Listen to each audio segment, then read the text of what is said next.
నమస్తే, welcome to our channel. నేను మిషాల్ని. Big breaking news చూస్తున్న మాజీ ముఖ్యమంత్రి జగన్మోహన్ రెడ్డి గారికి అస్వస్థతకు గురయ్యారు. అయితే ఫుల్ ఫీవర్తో బాధపడుతూ ఉన్నారని మనకు వస్తున్న సమాచారం. మరి ముఖ్యంగా 3 రోజుల పాటు పులివెందుల పర్యటనని కొనసాగిస్తున్నారు. ఈ పర్యటనలో ఈ రోజైతే ఫీవర్తో బాధపడుతున్నట్టు మనకు వస్తున్న సమాచారం. అసలు జగన్మోహన్ రెడ్డి గారికి ఏమైంది? ఇలాంటి అంశాలను చర్చించే స్టూడియోలో ఉన్నారు సీనియర్ జర్నలిస్ట్ దుర్గకుమార్ గారు ఉన్నారు. వారిని అడిగే విషయాలను తెలుసుకునే ప్రయత్నం చేద్దాం.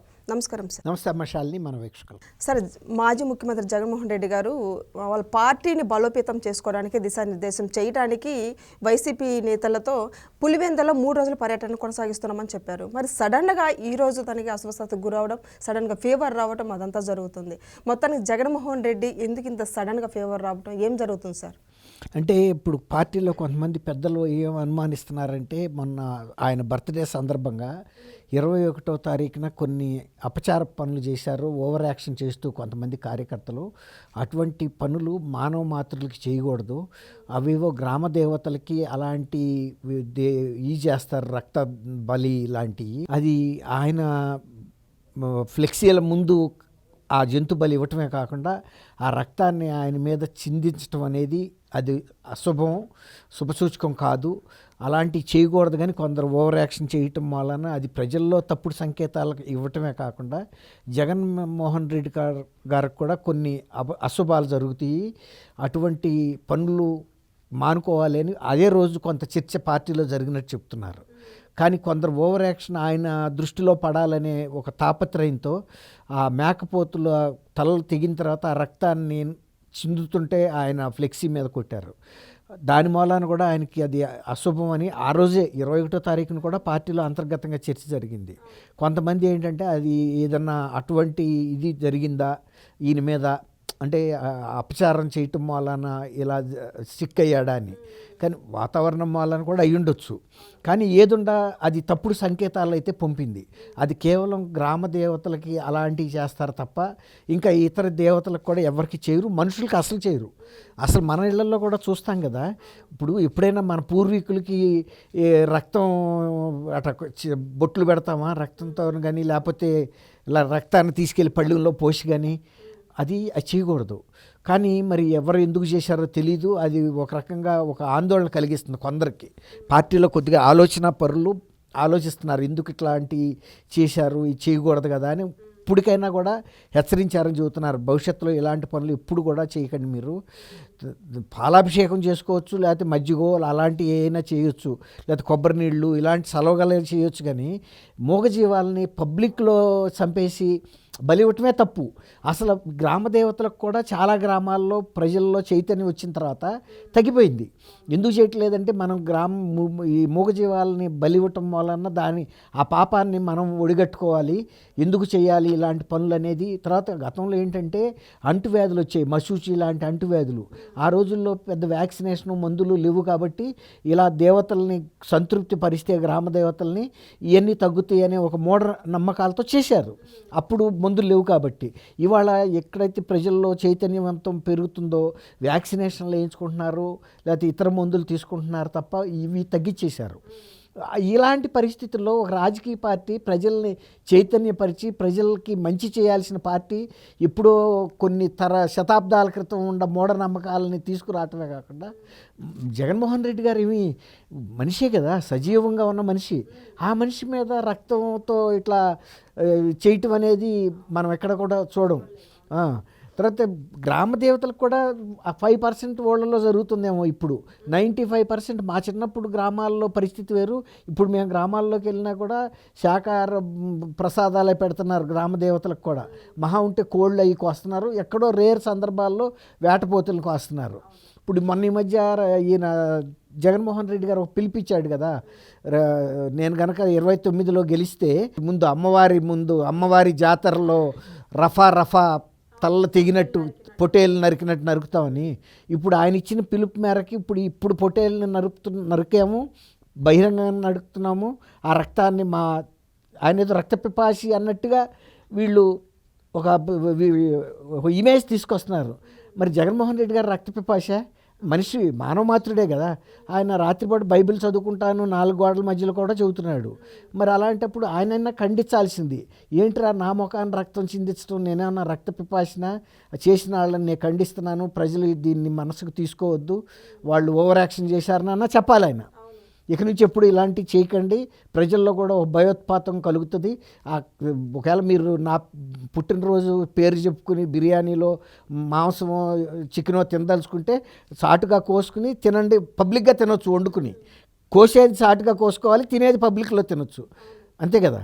కానీ పబ్లిక్లోనే అట్ట కొయ్యటం అనేది గ్రామ దేవతల్లోనే 95% గ్రామాల్లో అవి వదిలేశారు. మరి అట్లాంటప్పుడు ఒక చైతన్యవంతమైన పార్టీకి సంబంధించిన కార్యకర్తలు అలాంటి ఎప్పుడో కొన్ని 100 ఏళ్ల క్రితం మూఢనమ్మకాలని తీసుకొచ్చి భయానకంగా సృష్టించడం అనేది అందరూ ఆశ్చర్యపోయారు.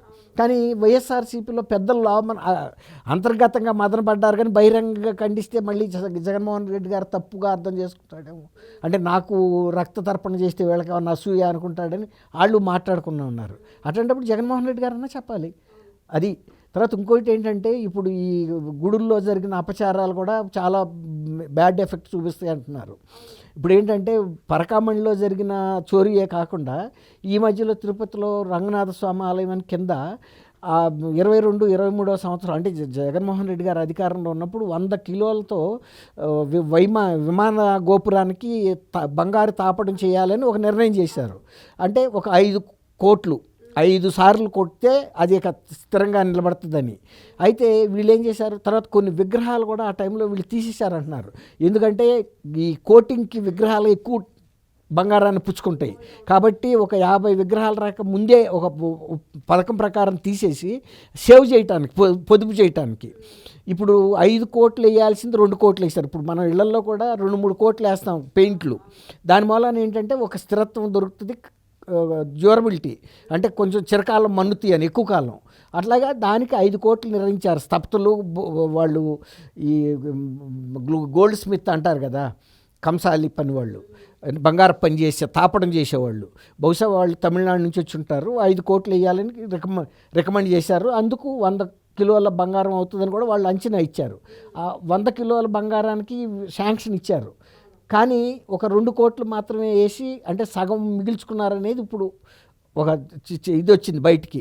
ఇప్పుడు ఏం చేస్తున్నారంటే అది తిరుమల విజిలెన్స్ వాళ్ళే పోలీస్ కేసు రిజిస్టర్ చేసి అప్పుడు ఉన్న ఈఓని ధర్మారెడ్డి గారిని, అప్పుడున్న సుబ్బారెడ్డి గారిని, అప్పుడు చైర్మన్గా టీటీడీ, ఇది కూడా టీటీడీ పర్యవేక్షణలో ఉండే టెంపుల్. ఇది కూడా టీటీడీకి తిరుమల మీద ఉన్న వెంకటేశ్వర స్వామి ఆలయమే కాకుండా పద్మావతి ఆలయం, రంగనాథ ఆలయం, ఇంకా కొన్ని ఆ దగ్గరలో ఉన్న పెద్ద పెద్ద ఆలయాలు ఉన్నాయి. అవన్నీ కూడా తిరుమల తిరుపతి దేవస్థాన యాజమాన్యం కిందే ఉంటాయి. అంత పరిపాలన అంతా వాళ్ళే చూస్తారు. అక్కడ వచ్చే ఆదాయం కానీ ఖర్చు కానీ అన్నీ ఆ పద్ధతులన్నింటినీ వీళ్ళ నిర్వహణలో ఉంటాయి. ఇప్పుడు వాళ్ళతో విచారించడంతో పాటు అప్పుడు బంగారపు తాపడం చేసిన పని వాళ్ళని కూడా పిలిపించి మీరు ఎన్ని కోట్లు వేశారు, మరి ఎన్ని విగ్రహాలు తొలగించారు, ఎందుకు తొలగించారు, అప్పుడు ఎంత వాడారు మీరు బంగారం అనేది తెలుస్తుంది కదా. ఇప్పుడు బంగారం అనేది అదేం సిమెంట్ కాదు గబగబా కలిపేసి తట్టల్లో ఎత్తడానికి. ప్రతిరోజు ఎంత బంగారం వాడారు, ఎంత కవర్ అయింది, ప్రతిదీ ఎంబీ లెక్కలో రాస్తారు ఇప్పుడు. కాబట్టి అసలు ఆ రోజు శాంక్షన్ అయిన తర్వాత ఎక్కడ కొన్నారు, ఎంత కొన్నారు, 2 కోట్లు ఎందుకు వేశారు, ముందు ఇచ్చిన రిపోర్ట్లో 5 కోట్లకి 100 కిలోలు అయితే 2 కోట్లకి 2 కోట్స్ అంటే 2 సార్లు వేస్తే తాపడం, 2 సార్లకి ఎంత అవుతుందనే లెక్క తీస్తున్నారు.